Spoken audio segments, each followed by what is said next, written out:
What we see oftentimes in our communities and how harshly people are dealt with is a lack of sensitivity. There's a lack of sensitivity, to the plethora of layers that kind of make us a unique minority here in America. And so for years, what has been done with Saudi Arabia has been dangled in front of our faces as the epicenter of Tawheed, the land of Tawheed, the standard that everybody has to live up to. So you had imams that graduated from the university, came back wearing all white thobes, and starts this whole phenomenon of wearing, white thobes. Their wives wearing all black with niqab, and then it starts this phenomenon of all women wearing all black and niqab. And then we realize that not everybody that wears a thobe is righteous, and not every woman that wears a niqab is pious. You understand what I'm saying? We realize that after some time, because we got caught up in the whole hype of it. But Saudi Arabia has always been, the foundation of a lot of that stuff, because they're held as, the standard. So every time, someone goes to correct something going on in our society, we'll always reference what happens in Saudi Arabia, right? And we have all been victims of that. Hell, I mean, there's a time in my life when I've used Saudi Arabia as my standard. As the standard, not as a standard, as the standard of what it means to be religious and righteous. You understand? I'm guilty of that as well. Years ago, before you come into reality and realize that, there's no utopia. Jannah is Jannah and dunya is dunya. There is no paradise on earth. So, a lot of our communities, a lot of brothers and sisters have been dealt with very harshly because of the standard that Saudi Arabia represents with a lot of Muslims. So we'll say, well, that doesn't go on in Saudi. I mean, like you have students of knowledge that I know personally, students of knowledge who came back to America and tried to enforce in their communities women not driving, it being haram for women to drive, because it was haram in Saudi Arabia for women to drive. You have brothers who came back and superimposed on brothers that they had to wear white thobes, that if they didn't wear a thobe, that they were somehow less than a real Muslim, because the standard dress in Saudi Arabia is a thobe. And I don't know if you've been to Saudi Arabia, recently, but the thobe is no longer the standard dress in Saudi Arabia. But isn't that our era opposed to theirs? Yes, it is our era. That's what I'm talking about. Us. I'm not talking about them. I'm just talking about that Saudi Arabia is still has been used as the standard. Who is using them as the standard or not? And I'm sure that they hold themselves. I've heard scholars themselves mention, other students ask, should I go to Egypt and study Islam? Oh, don't go to Egypt. Egypt is this, is that, is this, is that. Oh, should I go to Yemen and study? Oh, no, don't go to Yemen. Yemen is this, they that, they this, they that. Basically saying study here in Saudi Arabia. I've heard scholars with my own ears say that. So they themselves see themselves as being, as being the standard. Without a doubt, many of them, they see themselves as being the standard. And we're going to see as time passes, and probably very quickly, that is not necessarily the case. That is not necessary. Islam is the standard. No country, no group, no individual. Islam is the standard. And if you know Islam, you learn Islam, then you understand that Islam is the standard. Quran, Sunnah is the standard. No country, no group of individuals, no individual himself. When you look at our religion does not revolve around environments. It does not revolve around personalities. Our religion revolves around the tenets of our faith and the acts of devotion that was exemplified by the Prophet ﷺ. That's it. That's it. This helps to protect you from getting involved in cults, helps to protect you from getting involved in championing other people's causes, other people's agendas. It protects you from all of that. If we only understood that. The only standard in Islam is Islam. You understand what I'm saying? There is no other standard representation of Islam. There is none. And while Saudi Arabia has good and it has bad, we can say that for any Muslim country. You can say that for Turkey. Turkey opened its borders, allowed, people from Syria, brothers and sisters from Syria, to come in. The only Muslim country to do that. So every country has their good and has their bad. You understand? The Prophet ﷺ made a special pact of brotherhood between Salman al-Farisi and Abu Darda. After the Prophet ﷺ died, many of the Sahaba migrated to Damascus, which was, becoming now another epicenter of Islam. They migrated to the area of Sham, Damascus. And Salman al-Farisi, he migrated to Damascus. Abu Darda, he wrote a letter to Salman telling him to come back to Medina. He said, the Prophet ﷺ said, "Man istata'a an yamuta fil Medina falyaf'al." Whoever has the ability to die in Medina, then let him do so. And he wrote the letter to Salman telling him, come back to Medina, man. Why'd you leave Medina? And Salman responded back. He said, "Innal arda la tuqaddisuni, innama yuqaddisuni amali." He said, there's no particular place in the earth that can sanctify me. The only thing that can sanctify me is my deeds. You understand? Nothing. So what am I exactly saying? Just stay along. I got to lay down the foundation first. That the only standard in Islam is Islam. That's it. He said that there's no particular place in the earth that sanctifies me. The only thing that sanctifies me is my deeds. So while we hold this particular country or this particular person or this group as the standard for Muslims to follow, eventually we start to see flaws in that. Then what do we do after that? If you make Islam your standard, then you never have to work. You never have to be conflicted.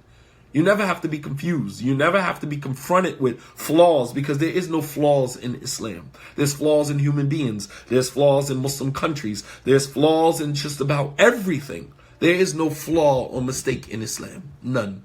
Perfect. Religion designed, developed specifically for the human being. Up until Yawm al-Qiyamah, no flaws, no mistakes in it. There's a book that goes along with it, our manual, the Quran. No flaw, no mistake in it. No mistake in it. Allah subhanahu wa ta'ala says in the Quran, أَفَلَا يَتَدَبَّرُونَ الْقُرْآنِ. Don't you ponder and reflect on the Quran? Or is there locks upon your hearts? لو كان من عند غير الله لوجدوا فيه اختلافا كثيرا. If this Quran, if this book, if this manual had been from anyone other than God, then you would have found in it much contradiction. There's no contradiction in the Quran. There's no contradiction in Islam. But there is contradiction in human beings. There is contradiction in organizations. There is contradiction in countries, even if they profess to be Muslim. So when we hold these things, these individuals, these organizations, these people, these countries to be the standard for us, then when we see flaws in them, this is what creates that feeling of, it knocks the wind out of you. It makes you feel defeated. It makes you feel like it's all hypocrisy. It's all a joke. It's all this. And it causes people to have doubt in Allah subhanahu wa ta'ala. You understand what I'm saying and how dangerous this is. But you have ignoramuses that will always prop up this personality without realizing that the person is flawed. How many scholars have come and gone? I remember in 2001, Sheikh Yahya al-Hujuri was like the top imam. He was right along with Sheikh Rabi'a. He was right here with Sheikh Rabi'a. Sheikh Yahya Hujuri from Yemen, Sheikh Mukbil's student, and blah, blah, blah, blah, blah, blah, and all of the things. And we propped him up so high. MashaAllah, tabarakallah. You had students of knowledge that came back from Yemen mimicking Sheikh Mukbil, rahmatullahi alayhi, giving khutbahs, standing on a staff, on a cane, because Sheikh Mukbil used to use a cane, and mimicking the voice of Sheikh Mukbil, mashallah, tabarakallah. So engrossed and so amazed with the personalities. Right? And then when this sheikh or that sheikh spoke about Sheikh Yahya Hujuri, then down he comes, and now we got to prop up another sheikh. And so we propped up Sheikh Fali al-Harabi, mashallah. Fali al-Harabi, like a jebel, like a mountain of knowledge, mashallah.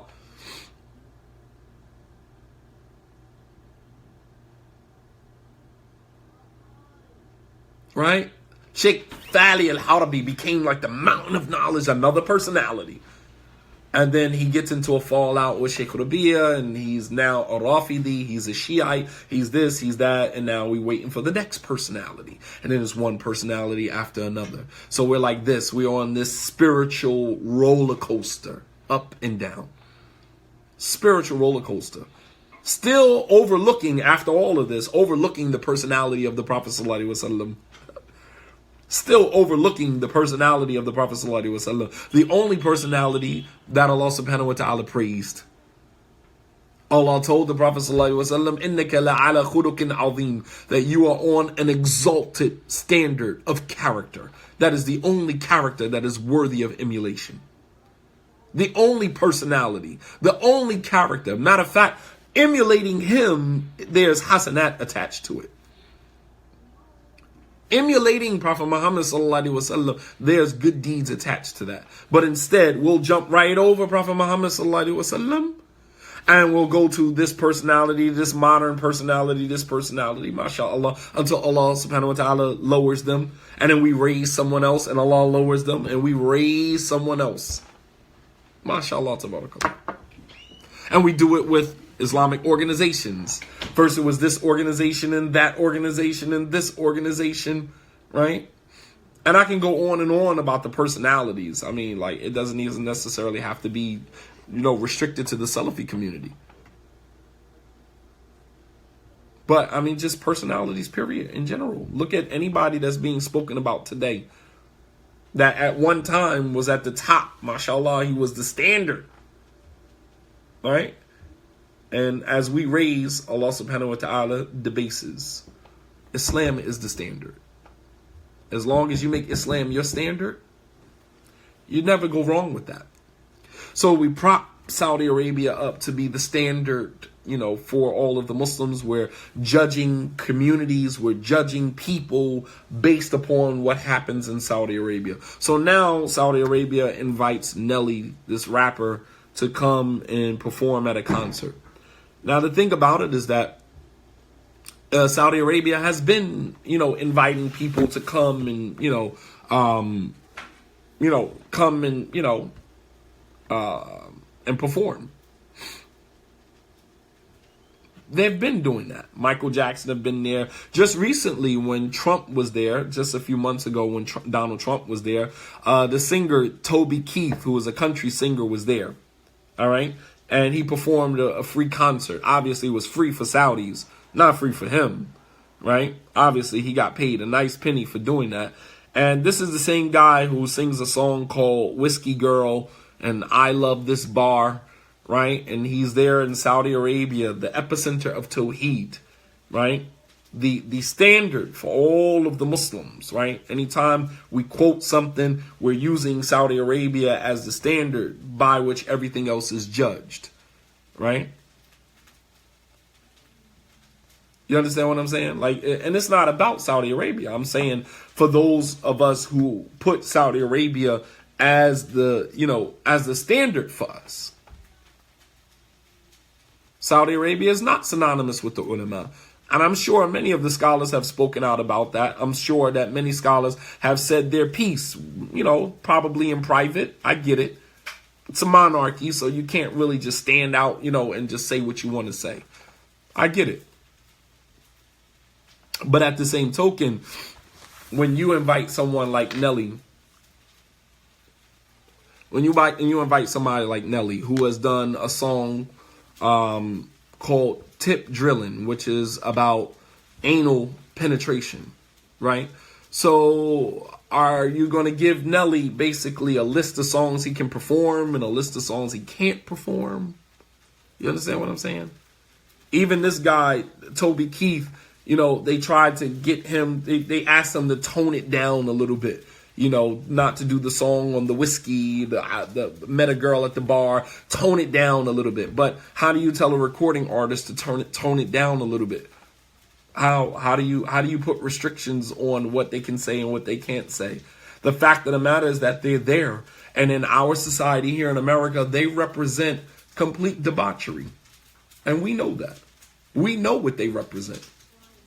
See, Saudi Arabia invites them in and allows them to perform as just recording artists. Here in America, we don't let our children even listen to them or affiliate any type of way with them. You understand what I'm saying? No, but in our society, in the Muslim culture here in America, Saudi Arabia is not a society. It's not a country. Saudi Arabia is the standard for Muslims. We got to dress like them. We got to talk like them. Our women have to wear all black like them. We have to wear white thobes like them, right? We got to learn Arabic and walk around speaking Arabic to one another like them. We have to model our communities like Saudi Arabia. I'm just saying that this is the Saudi. This is the standard. And what I'm saying to you guys now is that Saudi Arabia is not the standard, with all due respect. And the same brothers that would condemn an imam for making a mistake, a student of knowledge for making a mistake, the same imams that would put this person off the minhaj, run to Saudi Arabia and get a reputation against this program or that organization, they are sakitun. You say absolutely nothing about this. You say absolutely nothing. Crickets. We don't hear nothing.